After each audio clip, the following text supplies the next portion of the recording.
weeks, and we really appreciate what Brother James Rafferty was just sharing about the remnant, and I know you were encouraged as I was.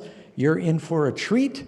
In our next presentation, I want to welcome all of those who are here with us at the Granite Bay Hilltop Adventist Church, and I want to welcome all our friends who are watching. We know we have a big audience listening now on television, on 3ABN, AFTV, the Good News Network in Phoenix, I just saw, is carrying the program, and we want to greet all of you as well.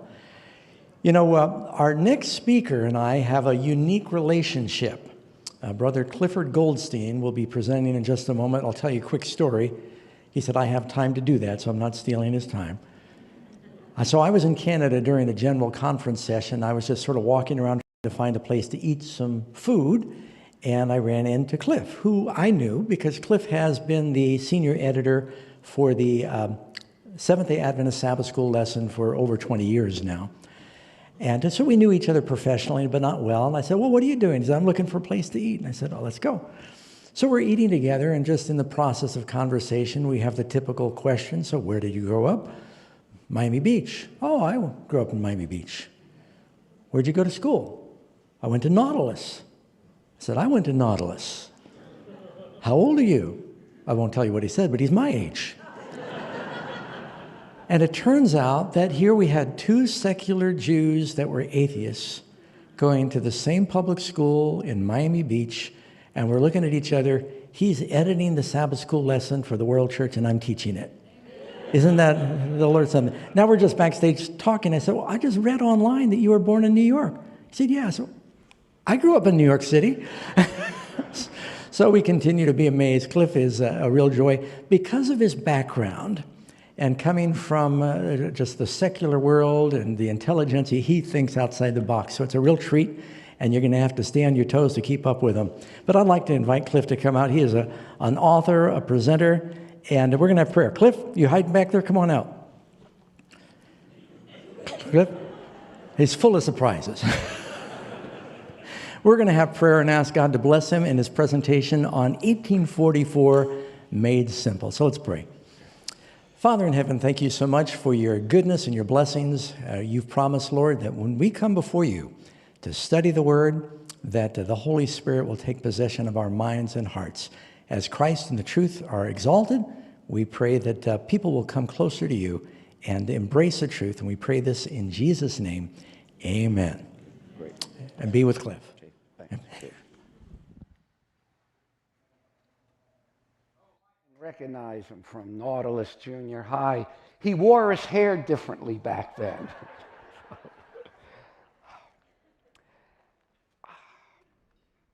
I became an Adventist. Well, I grew up very, like Doug, a secular Jew. And then it just hit me one day that truth had to exist. I mean, there's something here. There's a reality here. Something had to explain it. And whatever that was the truth. And even though I knew it had to exist, I had no idea how I could find it. If I could find it, anyone could. But I thought, if I could know it, I wanted to know it no matter what. And a couple years later, I ended up becoming a Seventh-day Adventist. Now, I met the Adventists in the fall of 1979. That's when I was converted. That's when I was born again.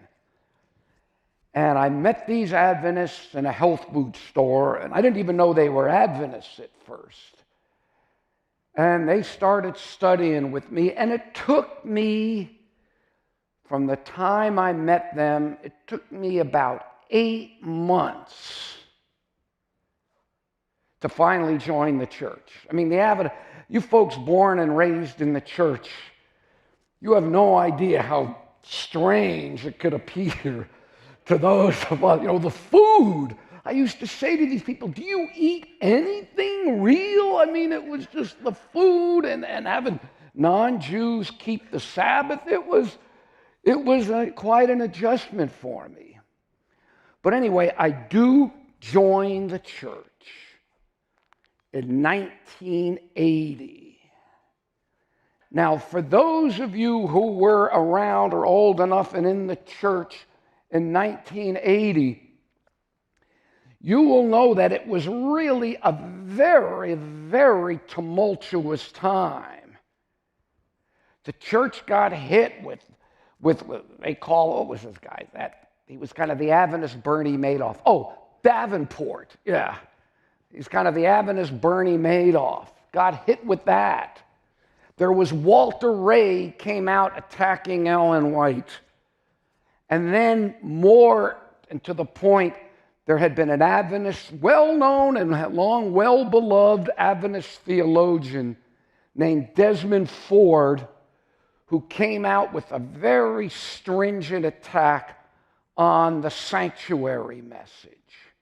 So I get hit with all this stuff right away. I mean, I knew so little when I once asked somebody, and I'm Jewish, and I asked this guy, I said, was King David Jewish? Okay, and he looked at me. I'm in Israel with this Jewish guy, and he says, is King David Jewish? He was astonished. Now, I say that only for you to understand I knew nothing. And then I get thrown into this maelstrom in the Adventist church in 1980. And it took me a while till I finally started, because, they kept on talking about spirit of prophecy. And then I realized what they were talking about, and it took me a while till I started to accept Ellen White's prophetic gift. And I could honestly say I haven't had a doubt about the validity of Ellen White's prophetic gift in 40-some years. What is her role? How should she be used? What is her authority? We'll be fighting with that probably through the millennium. But until then, I have accepted her. And then I realized early on, though, as I'm getting hit with this stuff, I said, I have to make sure, because the fourth thing threw me a bit, I have to make sure I know what I need to know to be a Seventh-day Adventist from my Bible and my Bible alone. I had to be grounded on that. Anyway, I'm in the church and I'm getting hit with the Ford stuff. It's raging. And I realize that I know all our doctrines from the Bible alone. The Sabbath? I don't need Ellen White for the Sabbath. Are you kidding me? Salvation by faith alone in Jesus. You don't need spirit of prophecy for that. The state of the dead, the second coming, the mark of the beast, all of that. I didn't need Ellen White for any of that. And the longer I'm an Adventist, the more firmly grounded I've gotten in these things from my Bible and my Bible alone. But then it hits me that the only thing I didn't understand from the Bible alone, the very thing that was coming under sustained attack, was the 2300-year prophecy of Daniel 8:14. I thought, well, isn't that sweet? Because we were being attacked from within on that by all sorts of people, throwing up all sorts of arguments, and I was green. I knew nothing. And I have to admit, I was thrown when I got hit with that.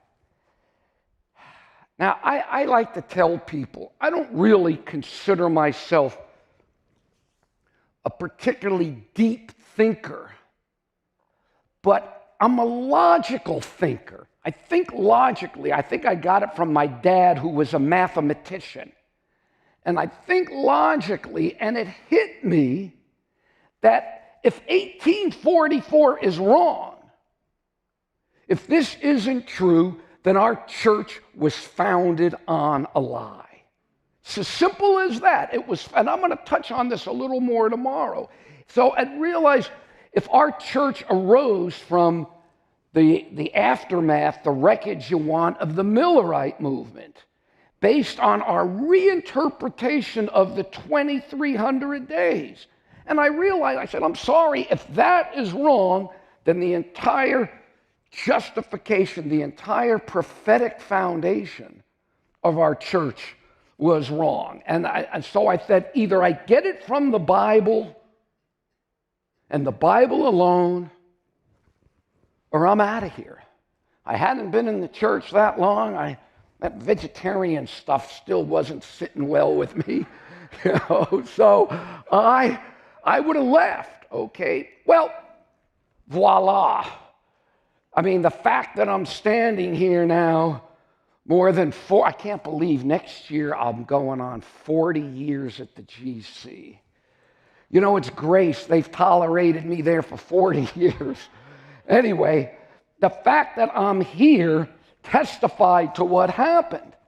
And I ended up out of this. I ended up from my I dove into this stuff. I got into it, and the result of my labors, you know, it's funny, I've written 26 books.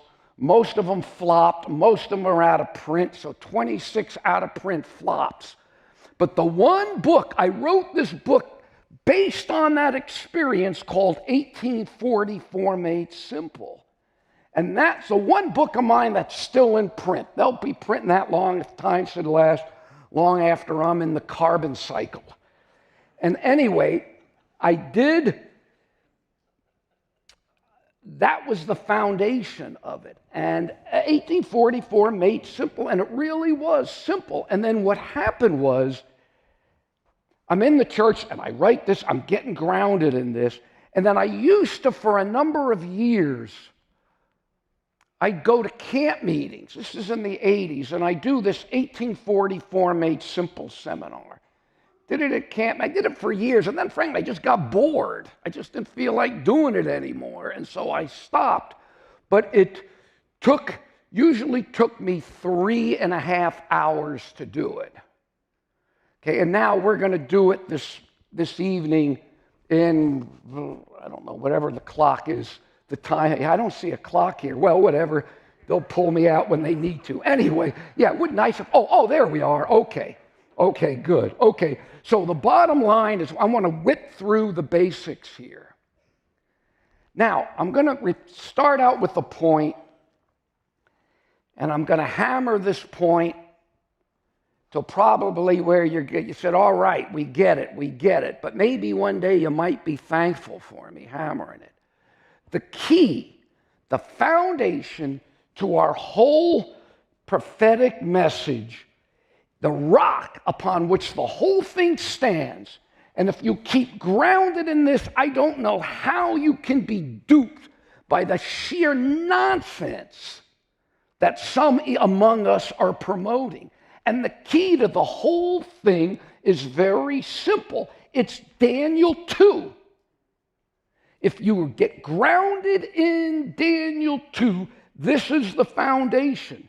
Okay, now Daniel 2 we know with its 4 earthly kingdoms, Babylon, Media, Persia, Greece, Rome, and God's final kingdom. Okay, really, that's Daniel 2. Probably all of us know this. It's foundational. It lays the groundwork for everything that follows. Okay, and the key, and really there's a key point in here that I'm going to hammer over and over again, and you're just going to go, blah, all right, we get the point. But you got Babylon, Media, Persia, Greece, and then after Greece, remember the iron in the legs, after Greece comes one metal, iron, and the iron goes all the way through. The iron's mixed with clay, but it's still iron all the way through until God establishes his eternal kingdom. So the point is, after Greece, one power alone arises, and that power remains until the end of the world when God establishes his eternal kingdom, okay? And again, we're dealing here, so what's the one power that arises after Greece, and goes all the way through until the end. It's Rome. It's solely, totally, only Rome. And you could be as dogmatic about that as you need to be. Now, with that in mind, if you've got your Bible, open to Daniel 2:35. Because it's talking about the stone cut out without hands that destroys the image. Okay, and oh yeah, wait, I'm not used to the clicker. Okay, it's talking about the stone cut out without hand, 34, and the iron, the clay, the bronze, the silver, and the gold were crushed and became as chaff from the summer threshing hall, and the wind carried them away. No trace was found. And the Aramaic there is kal atar la histakal lahon. All trace of them was not found. Okay, no trace was found. Now, the reason I bring that up, so it's chaff, it's destroyed, nothing is there. Now, the reason I bring this up is because you will occasionally hear, and I hear it from some Ford minions, and it's, well, the stone cut out without hands, that's really Jesus on the cross. Okay, and Jesus defeated the principalities and powers and so on. And, it sounds so nice, a cross-centered, Christ-centered Jesus on the cross. But I'm sorry, am I hallucinating? But are there not nations still here? Are there not these power? And it says, Kal atar lo histakal lahon. No trace was found. Now, the reason that they do this, whether consciously or unconsciously, if that's Jesus on the cross, then suddenly Daniel 2 doesn't come to the end of the world. Daniel 2 then stops, way back 2,000 years ago, and this foundational thing is kicked out from underneath us, because that's the ultimate goal. Maybe the people doing it consciously aren't thinking it, but that's the fruit of it. But anyway, it doesn't work. Okay, so we come to Daniel 7 next. Now, Daniel 7, it's the same sequence of kingdoms, though it brings in more details, but it's still following the exact sequence of Daniel 2. Daniel 2 is the foundation. Boom, boom, boom. One kingdom after Greece, all the way to the end of the world. So we get Daniel 7 here. One power rising after another. And again, Babylon, Media, Persia, Greece, Rome, pagan, papal Rome, God's kingdom. Daniel 7 follows Daniel 2. Okay? Now, in Daniel 7, the fourth kingdom is this fourth beast, and out of it arises this little horn power, and you get all these details about this little horn power. It's going to think to change times, it's going to persecuting, on and on and on. But the little horn is still part of the fourth power. It's still part of the power that comes up after Greece and extends to the end of the world. I can't overemphasize that, okay? So it repeats what we had in Daniel 2, only it gives you a little more detail. And then you've got all this detail about, in fact, I don't have it on my notes here, but Daniel 7, Daniel asks about the vision, and he says 4 kingdoms are going to arrive, and then he puts the emphasis on the fourth kingdom, and then the end of the world comes. So Daniel 7, okay, we don't have to, it might be hard to, I'm not going to read all this, but I want you to just look at what's in the red if you can. It talks about, for Daniel 7, 8 through 10, 13, a little horn power. First you've got the little horn power. Then you see in the red there, the judgment was set and the books were open. And then it says in the end, I saw in night visions, and behold, the Son of Man. And it ends in a kingdom, dominion, which shall not pass away and not be destroyed. The point is here, you've got this sequence. You have the little horn, which is part of it's the fourth beast. You've got a judgment in heaven, and then you've got God establishing his eternal kingdom. Little horn, judgment in heaven, eternal kingdom.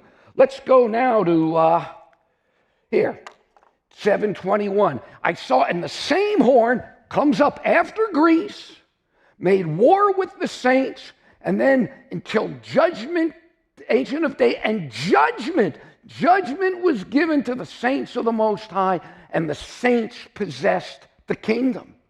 Again, you got Babylon, Media, Persia, Greece, Rome, this phase of Rome. You got a judgment in heaven. God establishes his kingdom. In fact, this sequence is so important that it occurs again. Okay, then you got the fourth beast comes up. You got the fourth beast will be upon the earth, Daniel 7. Then you look down, but the judgment shall sit, and the kingdom and dominion and greatness of the kingdom be an everlasting kingdom, and all dominions obey and serve him. So look what you got here. You've got it 3 times. You've got this sequence. You've got the fourth kingdom, pagan Rome, comes right after Greece, morphs into papal Rome, which is the little horn, followed by this massive heavenly judgment. Just read it. It's this massive judgment in heaven that's going on. And then that judgment leads to God's eternal kingdom. So here, voila. That's what you got there. Little horn, judgment in heaven, God's kingdom established after the second coming. Okay? You've got it. This stuff is founded, it's on the basis, the foundation of world history. Talk about something immovable, something broad, something everybody, it's boom, boom, boom. It's as firm as the history of the world. Okay, Rome, then judgment. And here's the thing too. Oh yeah, here's the thing too.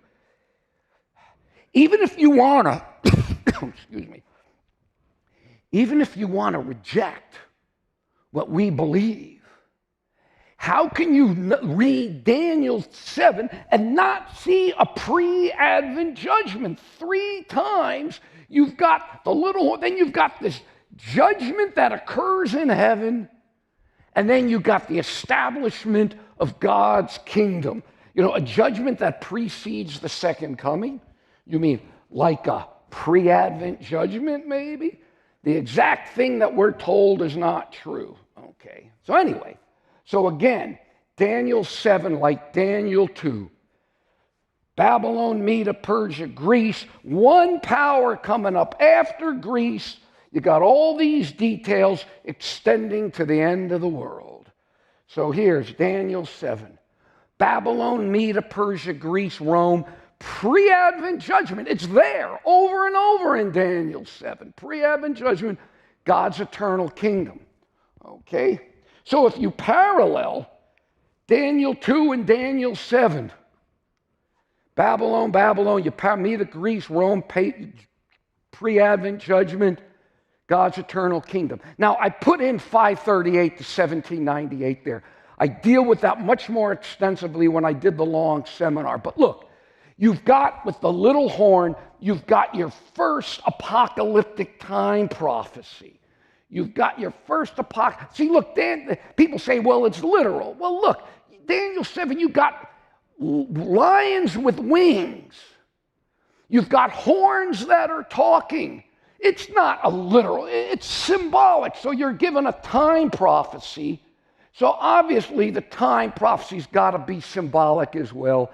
And there's so much evidence for that. And 538 to 1798, look, even in the end, if you know that that little horn is Rome, you figure it's depicted here for a 1,260-year period.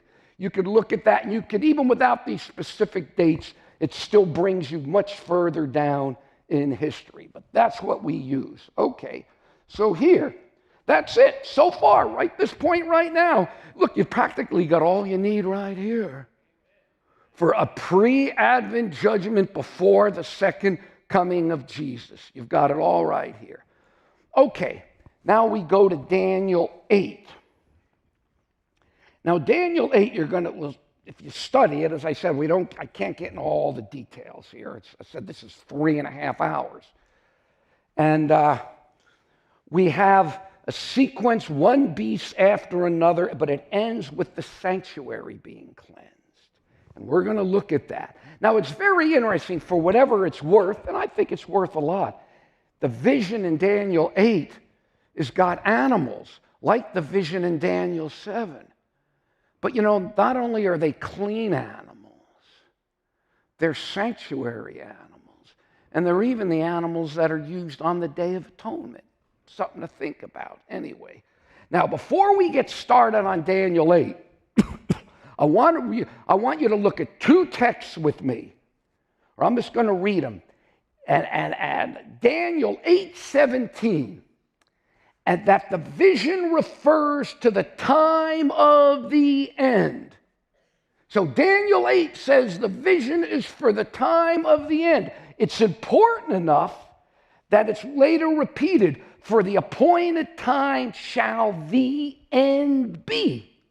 So 2 times in Daniel 8, we're told that it's for the appointed time of the end. Now, in Daniel 2, which forms the background, the end was the end of the world, okay? The end of the world. So in Daniel 2, the end is even future to us.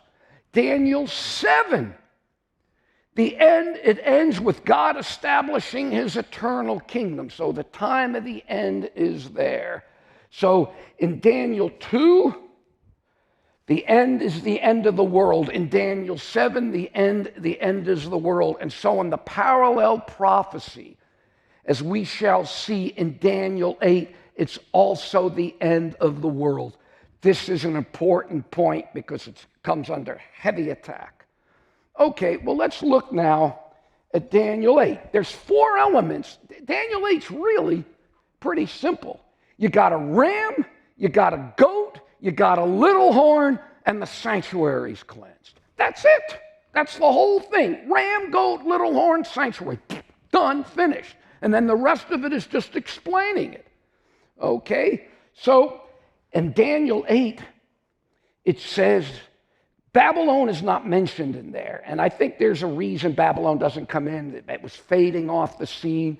But Daniel 8, the first 2 kingdoms are named for us. Daniel 8:20 says the ram is Media Persia. Hey, we already met Media Persia in Daniel 2 and Daniel 7. So in case there's any questions, Daniel 8 names it for us, okay? And the he-goat is Greece. It names it for us. Now remember, in Daniel 2, you are the head of gold to Nebuchadnezzar. So Babylon is named for us, Media Persia is named for us, Greece is named for us. Okay, so then 3 out of the 4 kingdoms have been named. So remember we had in Daniel 2, Babylon, Media Persia, Greece, Rome, end of the world. Daniel 7, the same sequence. And again, we have here in Daniel 8 now, a power that rises after Greece and exists to the end of the world. We'll see in a minute. What power? Rome, only Rome, and Rome is named. The whole New Testament unfolds in a Roman background. The whole thing is there. So practically, the New Testament practically names Rome for us. So in Daniel 8, we have Media Persia, Greece, and then one final power. Remember, it says the vision is for the end. For the end, and it's also the little horn comes, it's brought to an end that it'll be destroyed without hand. Now, what does that make you think of? The stone cut out without hand and the foundation prophecy of Daniel 2. Supernaturally destroyed, the vision is for the end. So what power is this last kingdom in Daniel 8 that comes up after Greece, is greater than the 2 before it, is a persecuting power, and is a power that is supernaturally destroyed in the end? As in Daniel 2, it's solely, totally, only Rome. In all 3 chapters, one power alone comes up after ancient Greece and extends to the end of the world. And I've told it to you I know over and over, but here's the whole reason why I'm telling you this, why you have to be grounded in this. And that's really the whole purpose of me making this emphasis. Pretty much, if you pick up any Bible commentary written in the past 120 years, every single one of them, without exception, over and over will say this little horn power is King Antiochus Epiphanes. Okay, it's every commentary, every single one without exception. Okay, Jewish, Catholic, Protestant, everyone. Oh, you know, when the Greek Empire, we all know the story, Alexander died and the different generals, the Ptolemies took over Egypt with Cleopatra and all that, and the Seleucid came over the Middle East, and Antiochus persecuted the Jews, wreaked some havoc, damaged the temple, on, and almost every commentary in the world, they're adamant. It's Antiochus, Antiochus, Antiochus. Okay, but again, Antiochus was defeated. The Jews find the Maccabees. They threw him out, I think, in the middle of the 2nd century BC. So if that's Antiochus Epiphanes, then boom. See, here's the thing, too. It's one thing you got these others out there who, they built, a lot of this is built on the premise that Daniel was written in the 2nd century BC, and that, the date of it is wrong and so on, and they get rid of the prophetic factor. But when a Seventh-day Adventist, and they're out there, when a Seventh-day Adventist tells you that the little horn is Antiochus Epiphanes, what are they telling you? What are they telling you? They're telling you that our church was built and founded upon a lie. That's the issue here. If they say it's Antiochus,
totally only Rome. It's all it could be.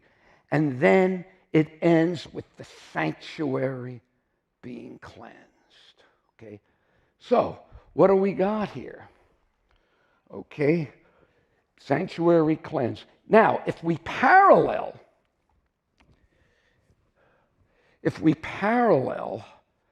Daniel 2, Daniel 7, and Daniel 8, this is what we get. Okay? You got Babylon, Daniel 8, I don't know if it's X'd out. That shouldn't be there, but whatever. We know Babylon was there. My fault. I probably should have had that taken out. But then you got Medo Persia, Medo Persia, Medo Persia. Greece. After Greece, one power to the end of the world. Rome, pagan and papal, Rome, pagan and papal. We got the dates. And then parallel, the pre-Advent judgment parallels the sanctuary being cleansed. And then you got God's eternal kingdom, and it says, Daniel 8 says, cut out without hands. So we don't want to, it points to Daniel 2, it points to the stone cut out without hands, and I think it's a clear reference to it, but either way, we've got this sequence.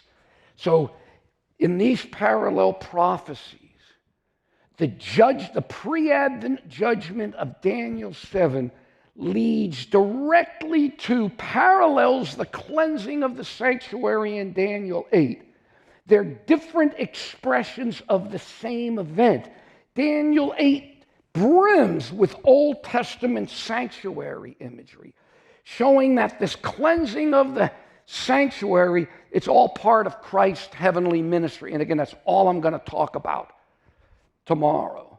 Okay? So again, think about this. I thought about this one day and it blew my mind. Medo Persia is a real big, important power in the history of the world, right? They were the ones that let the Jews come back. Okay, Medo Persia.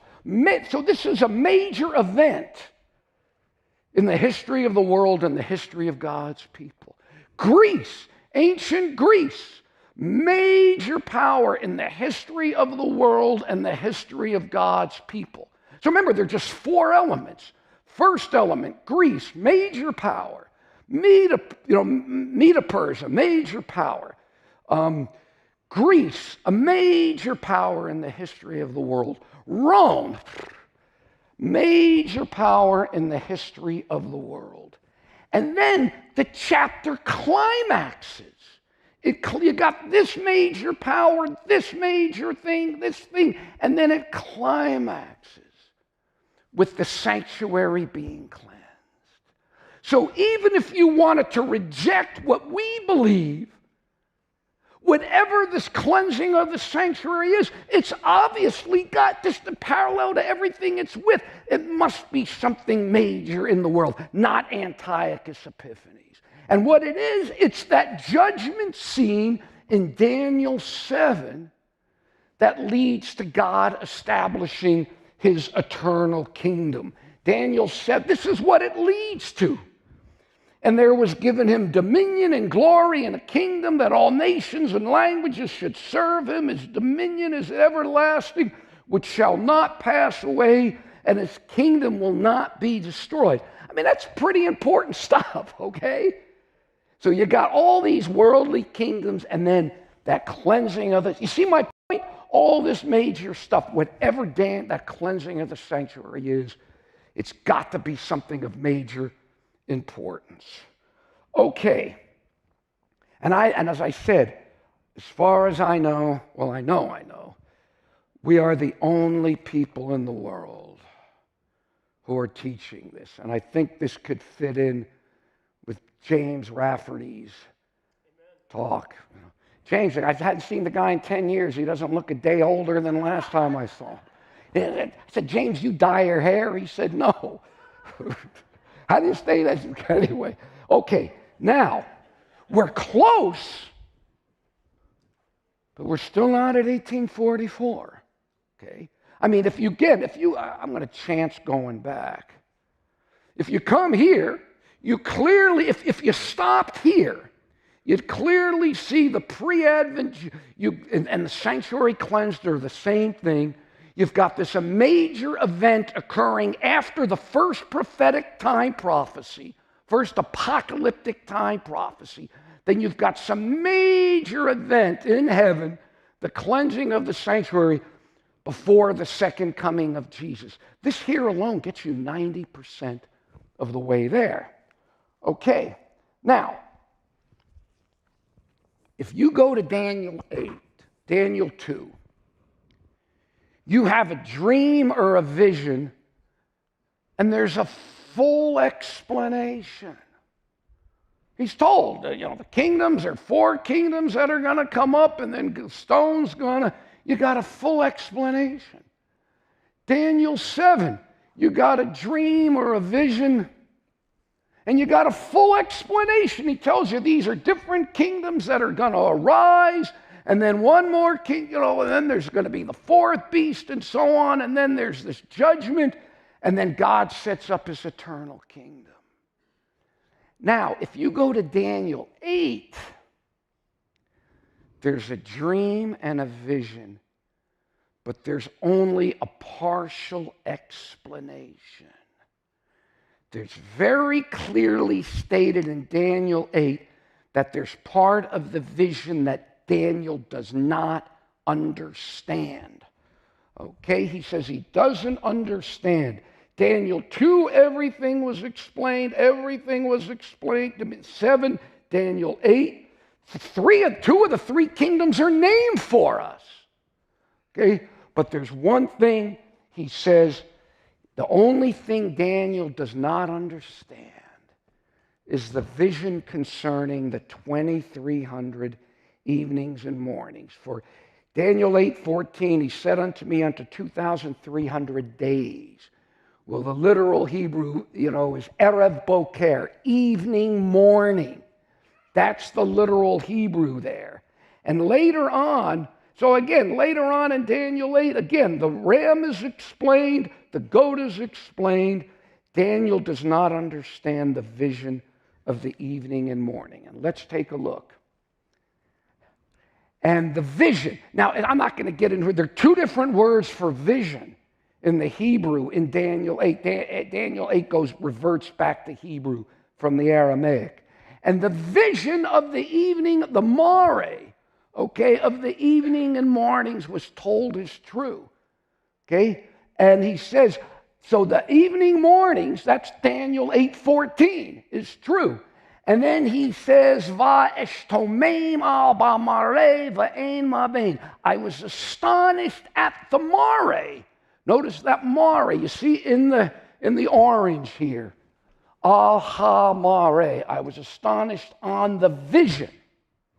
Va'ein ma'bein, but I didn't understand. Again, the ram was named for him. The goat was named for him. The little horn he's told is this major power. The only thing he doesn't understand is the mare of the evening and the mornings. And I none understood it. Okay, I was astonished. Everything else was explained. Now, when you go to Daniel 9, when you got the clock TV live here, they don't cut you in. There's no grace. Daniel prays this beautiful prayer. And it's worth, but nowhere in Daniel's prayer is Daniel asking for any understanding. Go back and read Daniel's prayer in Daniel 9. I've read it over and over and over. Nowhere he's saying this happened because of this happened because of that. No, nowhere is he saying I need any explanation. Okay, he's praying, and then what happens? While I was, Daniel 9:21, while I was speaking, the man Gabriel appears. Gabriel, if you read Daniel 8, in Daniel 8, Gabriel was told to make Daniel understand the vision. So you've got the same angel who we saw in Daniel 8 who was told to make him understand, okay? Gabriel comes, and then he says to him, he says Again, here's where the Hebrew would be helpful. Okay, at the beginning of your supplication, the commands come forth, and I have come forth to tell you, this is beautiful, ki hamadot atah, for you are greatly beloved. I wrote a column about that one time, telling you are an angel from heaven, for you are greatly beloved. Being ba, understand this thing, v'chaben ba mare. Understand the mare. What mare? Well, the last mare we had was the vision of Daniel 8:14 that he said he didn't understand. And what kind of vision was the mare of Daniel 8:14? It was a time prophecy. So what's the first thing Gabriel says to Daniel? And he says 70 weeks are cut off or determined, a time prophecy. Okay, so let's just review this. Okay, we leave Daniel 8, and the only thing he doesn't understand is the mare, the vision of the 2,300 days. Everything else is explained.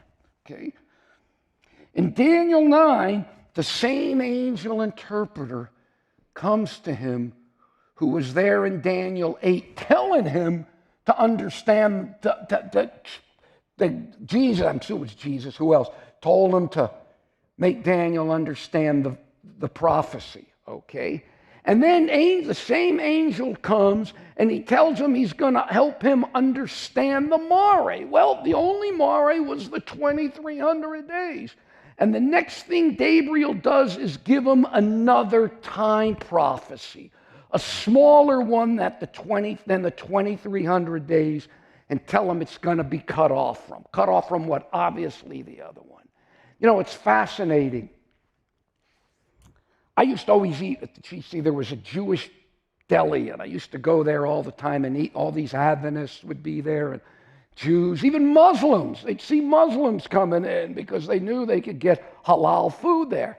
And right next door, there was a Jewish bookstore. And I used to hang out in that bookstore. And I bought, it's called the Art Scroll series. It's just the Orthodox commentary on the Bible. And I bought their commentary on the book of Daniel. And I was really curious, what do these Orthodox Jews do with Daniel 9:24 through 27? I wish I had the book. I could have shot a picture. The first thing they come to the 70-week prophecy, and the first thing these Orthodox Jews do is link it back, and they use the word mare of Daniel 8:14. They point right, that says this is the mare, Daniel 8:14, that he did not understand. In other words, the Jews saw, really, these two are one prophecy. Anyway, I thought that was exciting to see these others on it. Okay, now we come to, okay, I got 3.5 minutes left to do the 70-week prophecy, okay.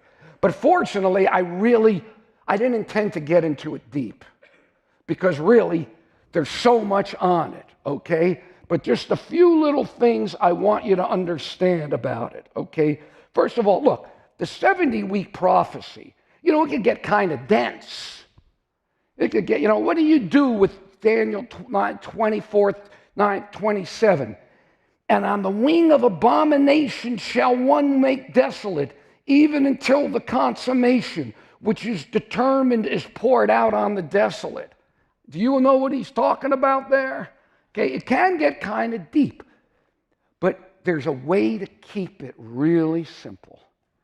Okay, the bottom line of the prophecy, you got 70 weeks. 70 weeks, and then you got the 2 weeks and 60, and 7 weeks, 69 weeks. So you got 69 of the 70 weeks taken care of, and then you've got 1 week, the final week, and then the week is divided in half. You see the point? That's the gist of the 70-week prophecy. And really, for our purposes, all we really need is the 457 BC date. That's all we need. You know, it's really interesting too. Desmond Ford, and he was doing everything he could to attack, to destroy this prophecy. And I remember he had written, when he left, where he got the boot, he had this magazine out called Good News Unlimited, and he had this 5,000-word article. 5,000-word article on why 457 can't be the date. And when he gets done, you know what date he says it is? 458. Okay? It's a difference of 6 months, whether you want to use a spring to spring or a fall to fall calendar. Okay? And was staunch, a guy that spent the last years of his life attacking it, the most he could do was come with a 6-month difference. Okay, so you come to 457 is actually one of the stronger old dates in the Bible that you could find. And so look, if you just start out with the 70-week 457 BC, that's the starting date, then you come to but then here, 457 BD cut off, you add 2,300, and you come to 1844. Again, there's more, obviously there's more, but the key is the 457 BC date. And here's the other thing too. You really can't go too far off of that date, or you'll go off the dates of Jesus. We know the dates of Jesus. Anyway, well, look, I've got more that I could deal with. And anyway, and I'm going to pick up. See, the question now is, okay, this is it. What does it mean? And we'll deal with that tomorrow. And Pastor Ross, you think you're going to come out? Here we go. Hiding in the wings. Okay. Amen. Well, thank you so much. Sure. Okay. Well, we're looking forward to tomorrow, right? To get the rest of our presentation on 1844 made simple. Again, we'd like to remind all of those who are joining us, this is just the opening sequence of our summit weekend. So we have a lot of really important information, a number of inspiring sermons yet to come. I want to remind you that we're going to start tomorrow at 10 Pacific time. Pastor Doug will be speaking tomorrow morning at 10, followed at 11 by Elder Ted Wilson, President of the General Conference. And then at 2 o'clock in the afternoon, we're going to have a number of exciting presentations. So we hope you won't miss any of it. We look forward to seeing you then.